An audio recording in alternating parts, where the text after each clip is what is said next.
قانون مفرد اعضاء، طب صابر، طب یونانی اور حقیقی طب کو جاننے کے لیے ہمارے چینل کو سبسکرائب کریں، بیل آئیکن گھنٹی کے نشان کو پریس کریں تاکہ آپ کو طب اور صحت کے بارے میں ہمارے آنے والی مفید ویڈیوز کا نوٹیفیکیشن ملتا رہے اور آپ ہماری ویڈیوز سے مستفید ہوتے رہیں۔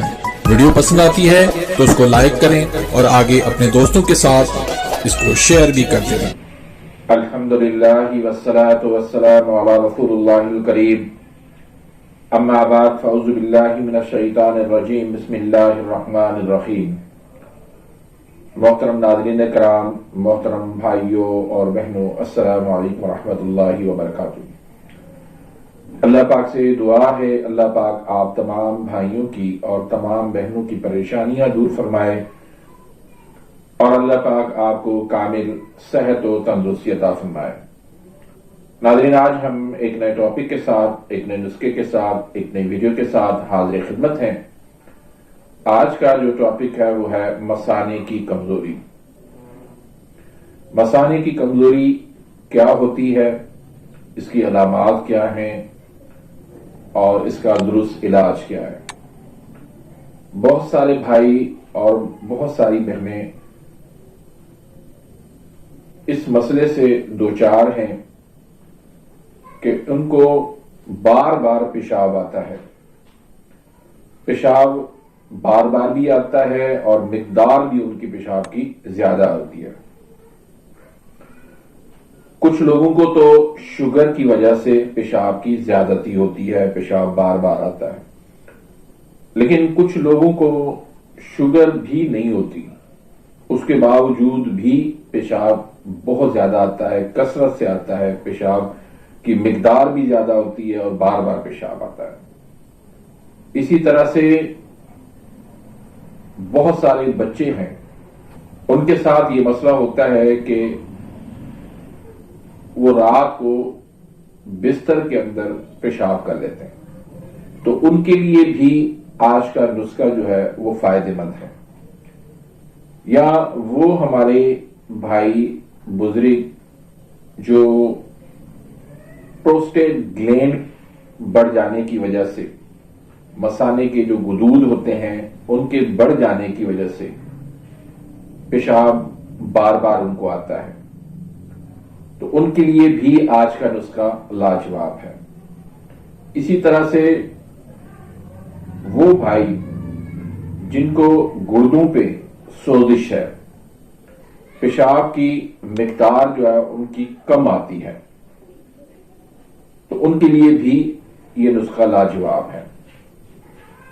تو یہ تکلیف کیوں ہوتی ہے؟ دراصل یہ جسم کے اندر رطوبات کی زیادتی ہو جاتی ہے، حرارت کی جسم میں کمی ہو جاتی ہے اور گردے ان کے کمزور ہو جاتے ہیں، اس وجہ سے پھر مثانہ بھی جو ہے وہ کمزور ہو جاتا ہے۔ تو اس میں ایسی غذائیں استعمال کرنی چاہیے، ایسی ادویات استعمال کرنی چاہیے جو رطوبات کو خشک کریں اور جسم کے اندر خشکی اور جسم کے اندر حرارت جو ہے وہ پیدا کریں۔ تو یہ زیادہ تر مسئلہ جو ہے اعصابی عضلاتی کا ہوتا ہے۔ اعصاب کا تعلق جو ہے یہاں پر عضلات کے ساتھ ہوتا ہے اور حرارت کی شدید کمی ہوتی ہے، تو اس میں دودھ، دلیا، پیٹھا، کدو، مٹھائیاں، اس طرح کی غذاؤں سے مکمل پرہیز کرنا چاہیے۔ اور دہی، لسی، آلو، مٹر، گوبھی، بینگن، پکوڑے، فش، انڈے، کشمش، انجیر، کریلے، شملہ مرچ، اس طرح کی غذائیں جو ہے وہ کثرت سے استعمال کرنی چاہیے۔ اسی طرح سے بعض لوگوں کو پیشاب کے قطرے بھی آتے ہیں، تو ان کے لیے بھی یہ نسخہ لاجواب ہے۔ تو اس میں جو چیزیں آپ نے لینی ہیں ان کو آپ نوٹ فرما لیں۔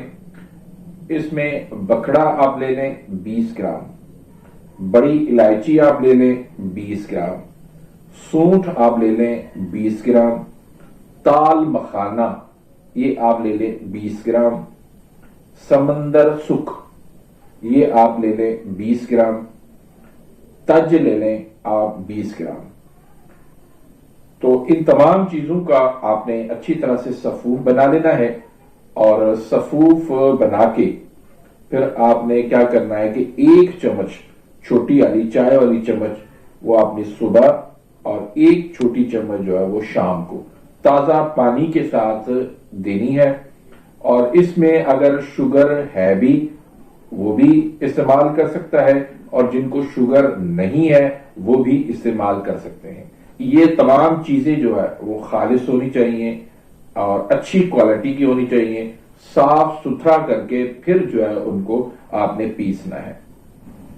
تو یہ مثانے کی کمزوری، گردوں کی کمزوری، بھوک کا نہ لگنا، ہاضمے کا درست نہ ہونا، پیشاب کی زیادتی، پروسٹیٹ گلینڈ کا ہونا، پھر قطرے آنا، اور کولیسٹرول، ٹرائیگلیسرائڈ، فیٹی لیور اور تبخیر معدہ، ان تمام امراض کے لیے ایک بہترین نسخہ ہے۔ تو اس کو آپ بنائیں، استعمال کریں۔ رہی بات یہ کہ اس کو کب تک آپ نے استعمال کرنا ہے، تو بھائی جب تک آپ کا مطلوبہ مقصد وہ آپ کا پورا نہیں ہوتا تب تک آپ نے اس کو استعمال کرتے رہنا ہے۔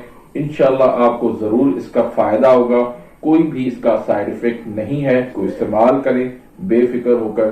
اللہ پاک اللہ آپ کے لیے اور میرے لیے آسانیاں پیدا فرمائے۔ اپنی دعاؤں میں یاد رکھیے گا، ملتے ہیں انشاءاللہ نیکسٹ ویڈیو میں، تب تک کے لیے اجازت، اللہ حافظ۔